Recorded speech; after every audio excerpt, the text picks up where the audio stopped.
HTTP live streaming is basically a adaptive bitrate streaming protocol over HTTP. In this video, I will show you how HTTP live streaming works with a practical example, and this video is basically for beginners who want to learn HLS or adaptive bitrate streaming like MPG dash, because HLS and other adaptive bitrate streaming are pretty similar. For this tutorial, I'll be using Apache server and MP4 video, which will be converted to HLS segments, and FFmpeg to generate the master MP3 file. FFmpeg or FFmpeg is basically audio and video processing tool which is used for any kind of media conversion. So this is the video I'll be using to give an example of HLS. This is basically an MP4 file named test. So first of all, what I have to do is segment this MP4 according to the HLS protocol and then generate a master MP3 file based on this. To do this, I'm opening my terminal in this directory and using FFmpeg to convert the video according to HLS protocol. The command to convert the video according to HLS protocol is shared under this video. Please check out the description to find the link. So this is the command I'm using to generate the master MP3 file for HLS, which is basically a text file. So I'm copying this FFmpeg command and pasting it on my terminal. And after running this command, as you can see, the video started to process. It will take some time based on the power of the processor.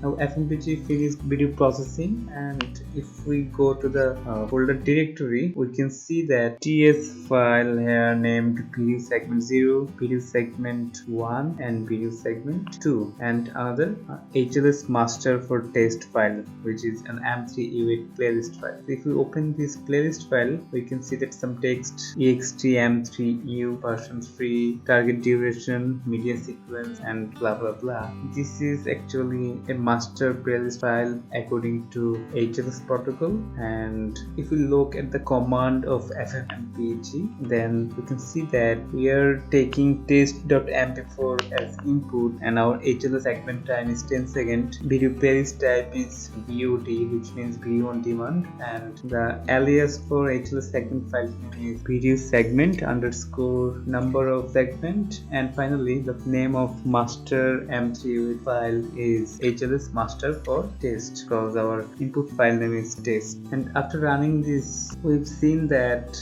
a few segments and a master playlist file has generated. So what I'll do now, I'll delete this test.mp4 file so that you can understand better, and I'll start my Apache server and access the master MP3 file from the browser. So here I'm starting my Apache server so that I can access the master MP3 file from a browser. And one thing you have to understand, that the master MP3 file is not supported by default in Chrome and Firefox, but supported on Safari and Microsoft Edge. So if you want to MP3 file on Chrome, you have to add an Chrome extension, or in Firefox you have to add an add-on. In my case, I am using Microsoft Edge and trying to access the playlist file, which is master MP3 file.